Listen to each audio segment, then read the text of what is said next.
This story contains adult language and adult content, and it's been rated W for witch. Yeah, so all normies out there need not listen. Anyway, enjoy the witch's gloves.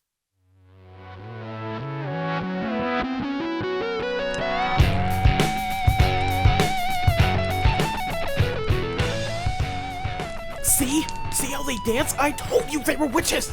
Or they're just 3 drunk college girls dancing to hippie music. On the night of the equinox? I'm just saying They are indeed agents of the devil. I know a witch's Sabbath when I see one. You've done well, Samuel. Thank you, Master. I'll start the car. Drag them over, but use caution. They may be powerful. I'm not afraid of some girls in Halloween costumes. Be quick. Can't do his own dirty work. Alright, I got the chloroform. Wait, why are they stopping? Do they know we're here? If they do, let's get them before they run away. What the? By Circe's will, you shall not take me or anyone else.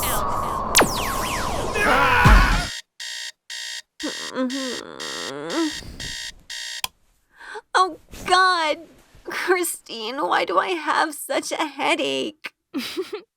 It's called a hangover. I still can't believe you, the good girl in the white gloves, chugged a White Claw. Oh, I hope my parents never find out. Well, here, take some Tylenol and go get some coffee before history class. I'll see you there. It was the day after the equinox. There had been a frat party, and somehow my roommate Christine convinced me to go with her. My parents had warned me against going to these kinds of parties, and especially drinking alcohol. It's why they resisted sending me to college in the first place. Well, here I was, Grace Glover, the good girl who always wore white gloves and never did anything wrong in her life, committing her first rebellious act. I guess it could have been worse. Hangover or not, I had U.S. history class to attend that morning. Thankfully, my only class that day. I got dressed, put my hair up, made sure my white gloves and family rings were in order, and headed out to take in the sounds and energy of Salem College. The summer Massachusetts heat seemed to have died down after last night. A pleasant breeze with the sun still shining. It felt much more comfortable than the past couple weeks as I stood in line for my morning coffee. There was a handsome guy in front of me who turned around to make small chat. Of course, once he saw my gloves, I knew his first question would be, "What's up with those gloves?" What's up with the gloves? See what I mean? I wondered what his next guess would be as to why I wore them. Would it be A, I'm a hand model, B, I'm a germaphobe, C, I have a contagious skin disease, or D, I'm a murderer trying to hide my fingerprints? Are you a hand model? No, not a hand model. I just really like wearing my gloves. They're very comfortable. That's interesting. It's very retro. You must be the only girl on campus wearing white gloves like that. Guess that makes me special. Totally. I'm Bobby, by the way. My name's Grace. Grace. Now I see why you wear the gloves. They match your name. Your blonde hair, everything about you. Well, at least he was nice about it. Not like Christine, who initially felt like she was going to catch some deadly skin disease if she got too close to me. Here's my coffee. Grace, can I join you for a tea party sometime? Well, I'm here most mornings. Maybe let's chat some more next time. All right, Grace. Hope to see you and your gloves again soon. I decided to be a glove model for a minute as I waved my gloved hands at him. I guess I'm flirting to my loss of innocence. But with a coffee to alleviate this hangover, I headed to U.S. History 101 and sat down to hear the morning gossip from Christine and our friend Nancy. Did you read about what happened last night? You mean about the witches? Witches? Yeah, these 3 ladies in hooded robes attacked this poor group of boys in the forest. They were found tied to a tree upside down with their clothes in tatters. They're fine, but when the police cut them down, they kept yelling about witches. That is freaky. They weren't real witches, were they?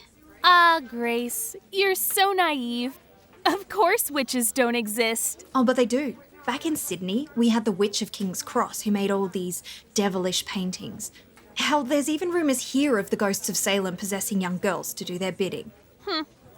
Well, that might explain where Emo Girl came from. Oh, I bet she totally practices witchcraft. That's why she wears those black witch's gloves. Yeah, and I thought Grace was weird for wearing white gloves. Shh! She's coming in! Yes, the black-haired girl they were speaking about really did look like something out of a dark novel. She dressed mostly in black, this time wearing a dark purple cardigan on top. She had a black necklace tied in a bow, long black boots, and these long black rubber gloves which disappeared into her sleeves. They were skin tight on her hands, and she wore different colored bracelets over them, also tied in knots. It's why no one really talked to her. She was the only other girl I'd seen on campus who wore gloves, which at least made me feel like I wasn't the oddest one in class. She must have been intrigued by my glove wearing because she always sat directly behind me and always grinned at me anytime I looked her way. No one sat on either side of her. Maybe they were too weirded out by this girl. The goth girl answered to the name Stephanie Nicholson during attendance, but on her notebook the name Rhiannon was written in big gothic letters. And there was something about the way she held her pen and paper with those black rubber fingers that always made me want to look back and brave her seductive grins. Fortunately, my attention gradually focused on Professor Green's lecture. I'm sure some of you might have visited the site of the Salem witch trial hangings or been to the museum, which you should while you're here. But who can tell me the motives behind these senseless killings? Well, I had visited the museum, so I raised my hand. Yes, Miss Mime?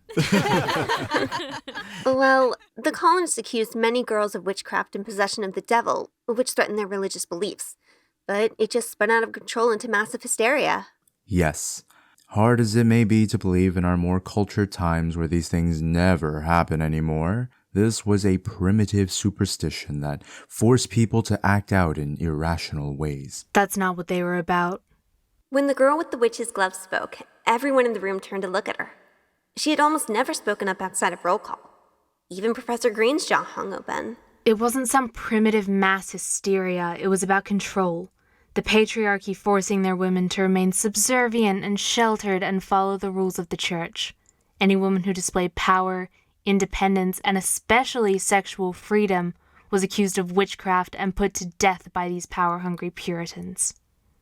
Well, that is definitely part of this historical event. And for your information, these things do still happen. That news story about the witches who attacked those poor, innocent boys is a bunch of bullshit. They were stalking them. Miss Nicholson, watch the language, please. I appreciate you joining the discussion, but let's not start our own accusations without knowing all the facts, okay? She didn't say anything after that. She just looked down to her notes and started to scribble as Professor Green carried on with the lecture. I couldn't concentrate on anyone but her as I turned around. She was drawing some kind of circle with gothic-looking marks on the inside. Her eyes looked up and gazed into mine. Only this time, I didn't turn away.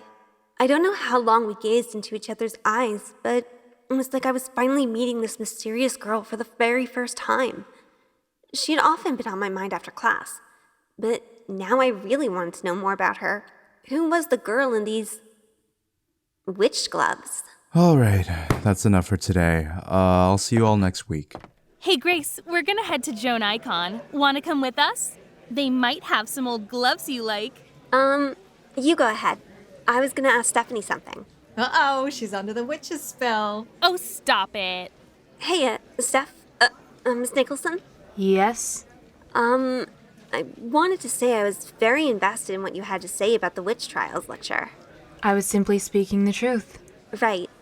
Honestly, I'd love to chat with you some more. Would you, like to get some coffee with me? I have to get to astronomy class, but you're welcome to walk with me. Oh, sure, I'd love that. I'd like that. I could do that. Your name is Grace, right? Yes, and I'm sorry. I'm kind of intrigued by that name you wrote on your binder. Rhiannon? Yes, I don't use it on this campus, but you're welcome to call me by that name. Such a unique name. Where does it come from? I got it from a Fleetwood Mac song. I thought it was a beautiful name. Anyway, why don't we hold hands and walk to my next class? Hold hands? Sure, why not? I don't have cooties, and we're both wearing gloves anyway.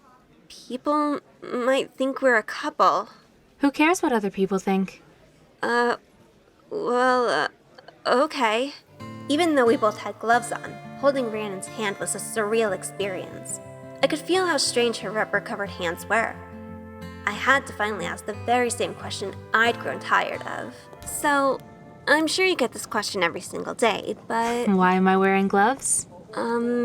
Yeah, sorry. I was going to ask you the same question. You tell me your secret and I'll tell you mine. Well, I just really like wearing my gloves. They're very comfortable. I don't think that's the real reason. You can confide in me, Grace. I won't tell anyone. Well, I've worn them as far back as I can remember. The truth is, I do have some kind of skin disorder in my hands. Don't worry, it's not contagious. It causes my hands to get dry. Some discoloration and my nails to grow in all weird. So wearing gloves really helps. The rings too? They're my grandmother's rings. I guess they kind of keep my gloves from falling off. Sounds kinky. Oh no, it's nothing like that. In fact, it was my parents who always made a point of making sure I always wore them when we went to church as a little girl. I guess they didn't want everyone gossiping about their daughter's hands, so I just ended up wearing them all the time. It's weird. I don't really have any memories of not wearing gloves before that. So now I can't imagine life without them. Though it doesn't stop some people from thinking I'm abnormal.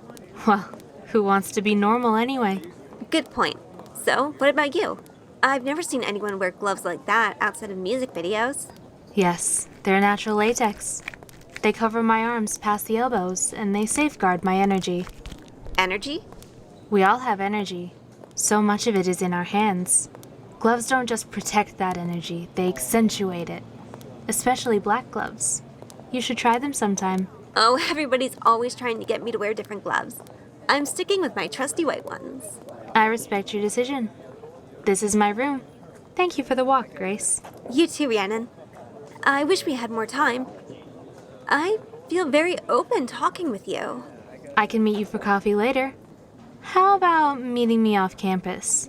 The Spells Brew on North Street? Sure. Why don't you give me your number so I can text? I don't have a phone. You don't have a phone? No, I don't need some tracking device to keep tabs on me. Just meet me there around 4 p.m. Okay. See you soon, Grace. And then Rhiannon disappeared into the classroom. I tried to position myself by the doorway so I could still see her. I was so drawn to her, I didn't want to be away from her. Why was I suddenly so intrigued by this girl? I wasn't about to stand outside waiting for her class to finish, was I? No. And besides, I had made a promise to go visit Reverend Miller after my night of debauchery. His church was just off campus. Father Miller was my father's age, though he probably went to the gym more often than my father did. He was very kind and deeply devoted to his practice, but had a way of speaking to you that felt more open and understanding. I knew I could talk to him about anything. So, Grace, what's on your mind?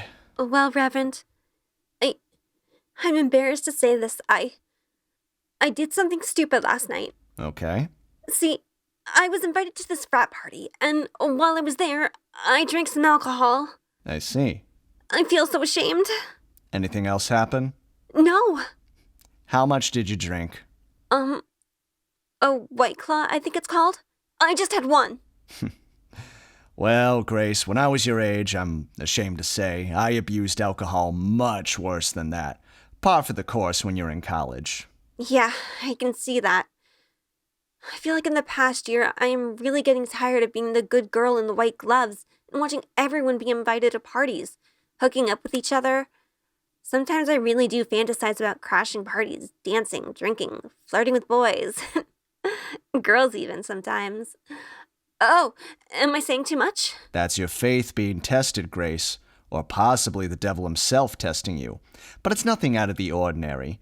You can simply ask the Lord for forgiveness and he will show you the path, just like he did for me. Right. It's also the equinox. It brings out a lot of sinful desires in people. That's why I always dread Halloween.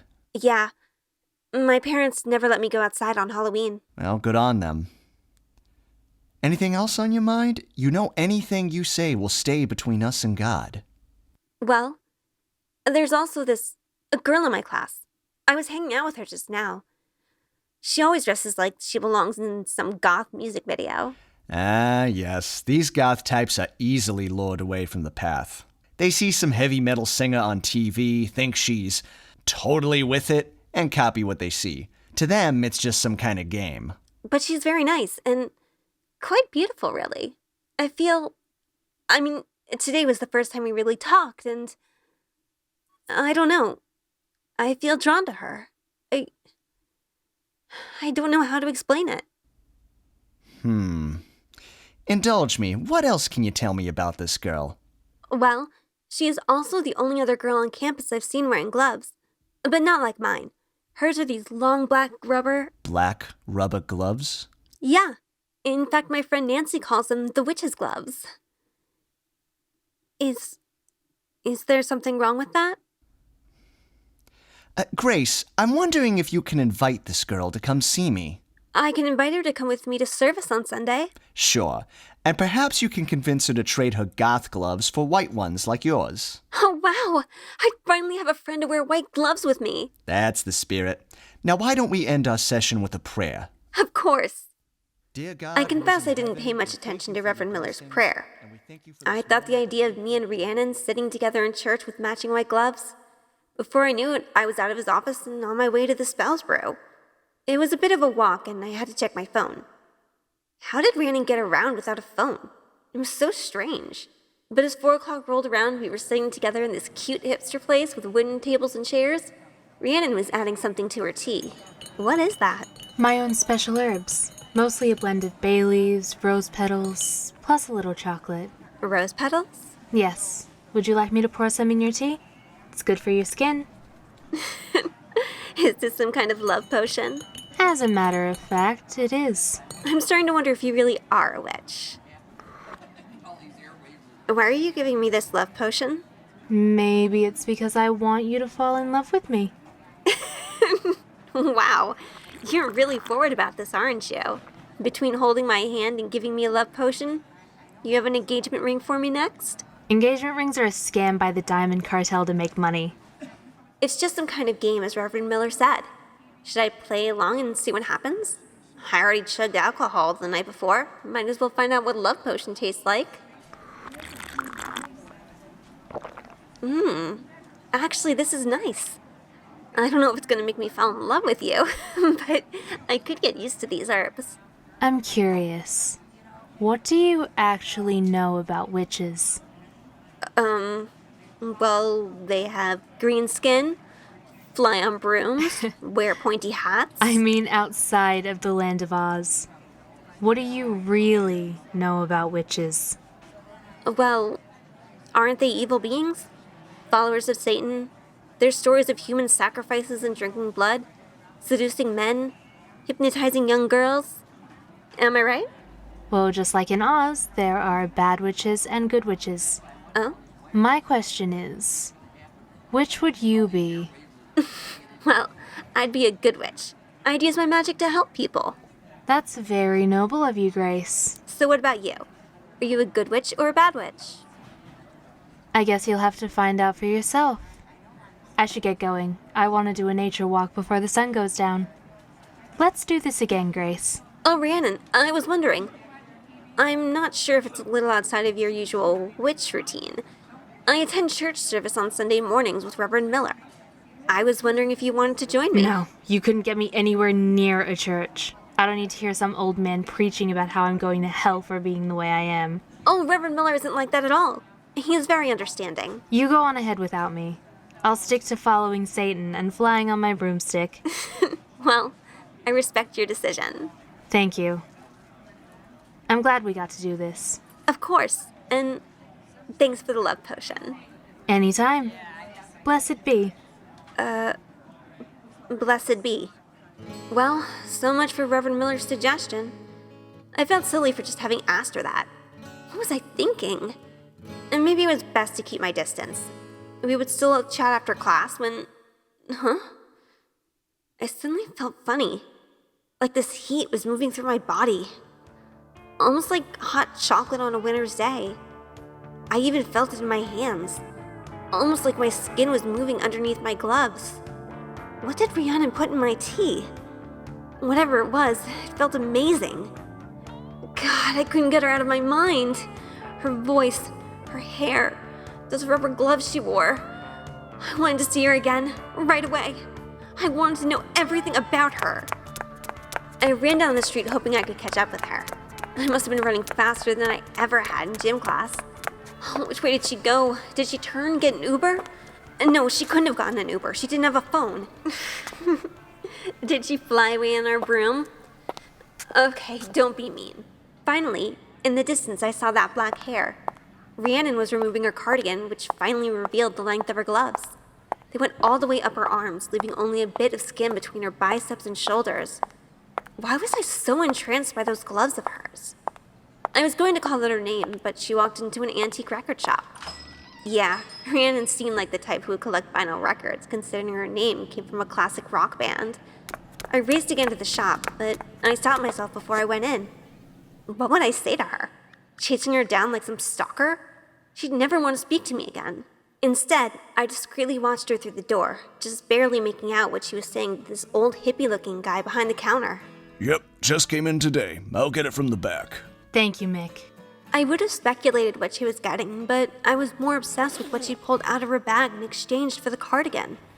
As she placed it on, it turned out to be a black cloak with a hood. She spoke some kind of incantation as she tied the knot of her cloak. By knot of one, the spell's begun. Circe, come to me. Okay, now she really did look and sound like a witch. This simple outfit change was like a transformation. I was starting to get a little nervous, but the heat flowing from my body suggested otherwise. And even stranger, the store owner didn't say anything about her outfit. Here you are. It's in great condition, too. It was a cassette tape, like one from the 80s. Who still listened to cassette tapes? The way she looked at it, the tape was something she coveted. After she paid for it, I ran towards the alleyway so she wouldn't see me. Blessed be, Mick. Blessed be. And now the hooded Rhiannon continued down the road pulling out a portable tape player. I was no classic rock buff, so I didn't know what the music was, but it moved her enough to raise her arms and robe. By earth and air, by fire and water, so Circe, shall you hear my call? Hey, it ain't Halloween yet, Vampira! Some jerk on the street corner decided to insult her. How cruel of him to insult my friend. But Rhiannon paid him no mind and just walked on, enjoying her music. She spun around once in a while, her eyes closed so she couldn't see me following her. I don't know how long I trailed behind her before she walked into the forest, the trees now mirroring the orange glow of the late afternoon sun. Only when she was far enough into the forest did she finally put her tape player down, now blasting the music as loud as she could. I hid behind a tree watching her remove. She lowered her hood, clasped her black rubber hands together, and looked up to the sky. Powers of birth and rebirth, powers of sound and rhythm, heal my mind and body.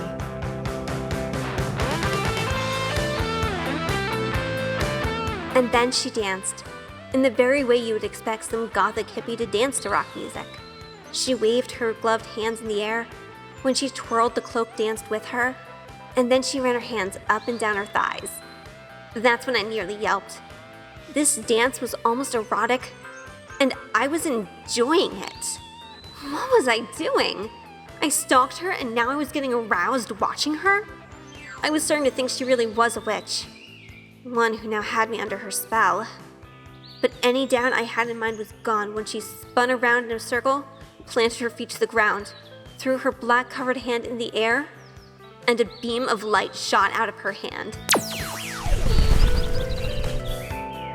This was no game. She really was a witch! I should have been scared to witness such supernatural activity, but I was still so enamored by her. Oh dear Lord, give me the strength to walk away from this. Enjoying what you see, Grace? I know you've been following me this whole time. She didn't even look my way while she was talking to me, but her smile said it all. She was trying to hypnotize me or something. Run, my mind screamed. Run away as fast as you can. And that's what I did. I clearly was not watching where I was going through the trees. I tripped and bumped right into a hiker, knocking him down. Ah! What the hell? I'm sorry. Hey, grab her! Stop! I didn't mean to run into him. It was an accident. I was just running so fast. Running from what? From nothing. I should have told them that there was a real live witch shooting light from her hands, but I couldn't. They never believed me. But even if they did, I feared what would happen to Rhiannon. She's the witch! Yeah, she was trying to attack you, John. What? She's wearing gloves and everything! I'm not a witch. They wear black gloves, Sam. She's trying to trick us. I am not a witch. The witch is... The witch is what? There's no such thing as witches. I told you. All right. Let's take her back to Master. He'll know what to do. No! Let me go! Help! For God's sake, give her the chloroform already. You're making up... I was even more terrified being abducted by these men. I tried as hard as I could to get free, but I was getting weaker from the chloroform. If only I had listened to Mother when she said don't follow strangers. But then... Get your hands off her! Huh? You! Rhiannon! She stood on the ledge with her cloak covering her face. The leader of this gang pulled a switchblade knife out. If only he knew what this witch could do. With the wave of her hands, Rhiannon jumped clear in the air, higher than I'd seen anyone ever jump. She was practically flying. As she came down on the guy holding the knife, her boots stomped that knife clear out of his hands. Ah! My abductor dropped me as he and his friends charged her. Then, Rhiannon looked to the sky and called out like a bird. Sisters! One of them got a hold of her hands and held her from the back. The other attempted to chloroform her, but she lifted her legs and kicked the rag clear out of him. They all... I couldn't follow this anymore. My eyes grew heavy and...